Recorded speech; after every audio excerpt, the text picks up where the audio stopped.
नमस्कार दोस्तों, मैं आपका दोस्त दीपांकर डे। आप सबको पता लग ही गया होगा कि आज हम वीडियो में किस बारे में बात करने वाले हैं। रिसेंटली वियतनाम के प्राइम मिनिस्टर ने इंडिया को विजिट किया। आज एक आपके लिए न्यूज लेके आया हूं। बहुत बड़ी डील साइन हो रही है इंडिया के साथ वियतनाम का।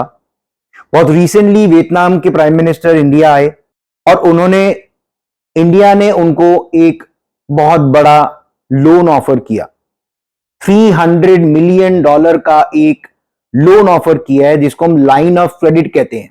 आपको मैं समझा दूं, लाइन ऑफ क्रेडिट का क्या मतलब होता है। लाइन ऑफ क्रेडिट का मतलब यह नहीं है कि इंडियन सरकार ने पैसे पकड़ा दिए। लाइन ऑफ क्रेडिट का मतलब है ऑन पेपर डॉक्यूमेंट में बता दिया गया कि $300 मिलियन आपके हुए, आप कोई भी अपने मैरीटाइम सिक्योरिटी के लिए आप इंडिया से लोन ले सकते हैं। आपको कोई अप्रूवल वगैरह नहीं चाहिए। आप $300 मिलियन का कोई भी डिफेंस आइटम परचेज कर सकते हैं।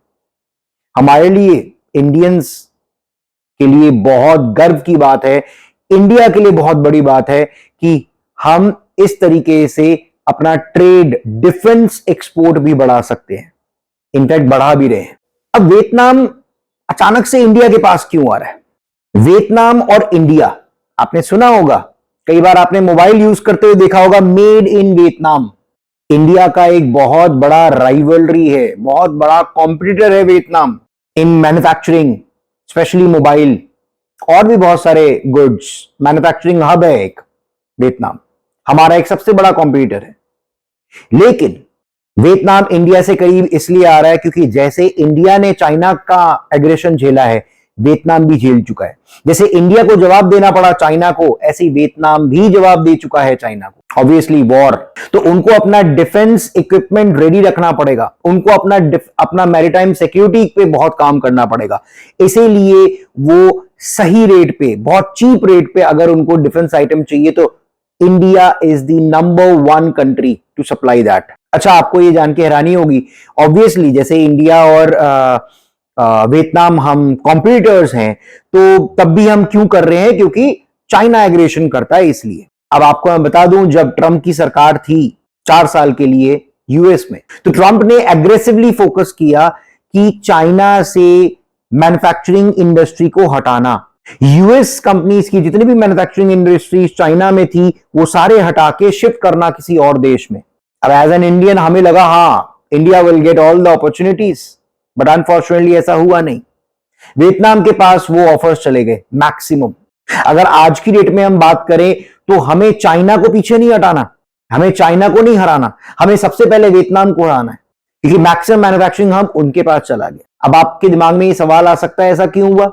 Why not India? इंडिया के पास इतनी जगह है, चीप लेबर है, तब भी ऐसा क्यों हुआ?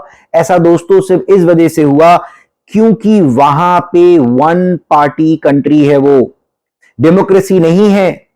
जैसे चाइना में डेमोक्रेसी नहीं है, ऐसे ही सेम डेमोक्रेसी वियतनाम में भी नहीं है। 1 पार्टी कंट्री होने की वजह से वहां के जो लीडर हैं, वो जो चीज बोल देते हैं वही उनके लोगों को मानना पड़ता है। इंडिया में है डेमोक्रेसी, यहां पे लोगों को अगर सरकार की कोई पॉलिसी पसंद नहीं आती है तो सरकार को बैकलैश झेलना पड़ता है। जैसे 3 कृषि कानून आपको याद होगा, वो अप्लाई किए गए थे। जैसे ही सरकार ने देखा काफी ज्यादा प्रोटेस्ट हो रहा है, तो सरकार को उसको वापस लेना पड़ा। ऐसा वियतनाम में नहीं होता। तो डेमोक्रेसी के प्लस एंड माइनस दोनों हैं, right? I am not saying कि हमें भी डेमोक्रेसी खत्म कर देना चाहिए। तो एक बहुत बड़ा अनफॉर्चुनेट चीज क्या है, वहां पे 1 पार्टी कंट्री होने की वजह से वहां पे स्टेबिलिटी ज्यादा है। वहां पे जो बाहर के कंट्रीज, जो मैन्युफैक्चरिंग इंडस्ट्रीज अपना हब, अपना कंपनी खोलना चाह रहे हैं, अपनी मैन्युफैक्चरिंग इंडस्ट्री खोलना चाहेंगे, उनको स्टेबिलिटी का खतरा नहीं होगा। हमारे यहां पे स्टेबिलिटी का खतरा है। आपने देखा होगा अभी जब रिजल्ट आए थे इंडिया में लोकसभा के, तो क्या हुआ था? आपने देखा कि रिजल्ट के ठीक एक दिन पहले एग्जिट पोल ने जब बताया कि इंडिया सरकार बना रही है, तो शेयर मार्केट, मतलब इंडिया में बीजेपी एनडीए लेड गवर्नमेंट बनने वाली है, बीजेपी को बहुमत मिल रही है, तो आपने क्या नोटिस किया? आपने देखा कि शेयर मार्केट बहुत तेजी से ऊपर चढ़ गया। और जैसे ही रिजल्ट वाले दिन एक्चुअल रिजल्ट आया और देखा कि बीजेपी की फुल बहुमत की सरकार नहीं बन रही है, तो व्हाट हैपेंड? शेयर मार्केट नीचे।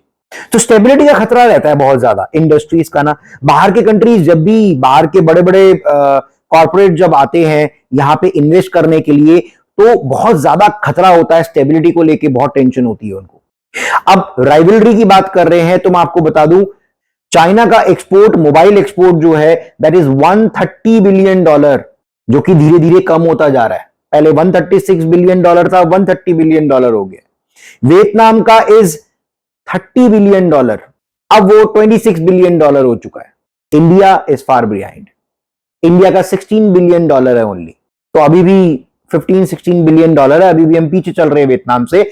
ऑल्दो वियतनाम का भी एक्सपोर्ट थोड़ा कम हुआ है, चाइना का भी एक्सपोर्ट थोड़ा कम हुआ है, इंडिया का पहले से बड़ा है, बट अभी भी गैप बहुत बड़ा है।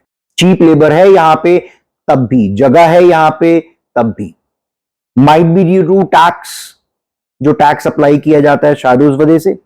सो वापस पॉइंट पे आते हैं, विस्तारवाद के खिलाफ है वियतनाम, एंड आपको पता होगा इंडिया भी विस्तारवाद के खिलाफ है। तो ये कॉमन इशू था जिसकी वजह से वियतनाम और इंडिया के बीच में टाई अप होना शुरू हुआ। अभी रिसेंटली उनके प्राइम मिनिस्टर यहां आए हैं। इंडियन न्यूज चैनल में इसको ज्यादा हाईलाइट नहीं किया गया, जबकि अगर आप देखेंगे बाहर के कंट्रीज बहुत ज्यादा हाईलाइट कर रहे हैं। बहुत बड़ा जियो पॉलिटिकल एडवांटेज हुआ है इंडिया को, एक्सपोर्ट रेट बढ़ेंगे बहुत ज्यादा।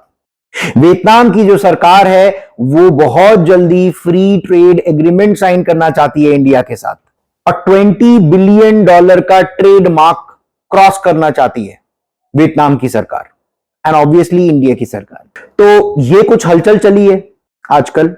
नाउ एट द लास्ट मैं यही कहना चाहूंगा, बेस्ट पार्ट वियतनाम के लिए बहुत अच्छा है, क्योंकि $300 मिलियन का लाइन ऑफ क्रेडिट मिल रहा है इंडिया से वियतनाम को, एंड छोटे छोटे किस्तों में वो इसको वापस कर सकती है बहुत ही लो इंटरेस्ट रेट पे।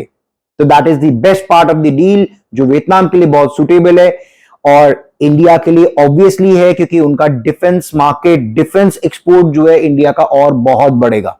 तो कहते हैं ना, दुश्मन का दुश्मन दोस्त, तो कुछ ऐसा ही हुआ।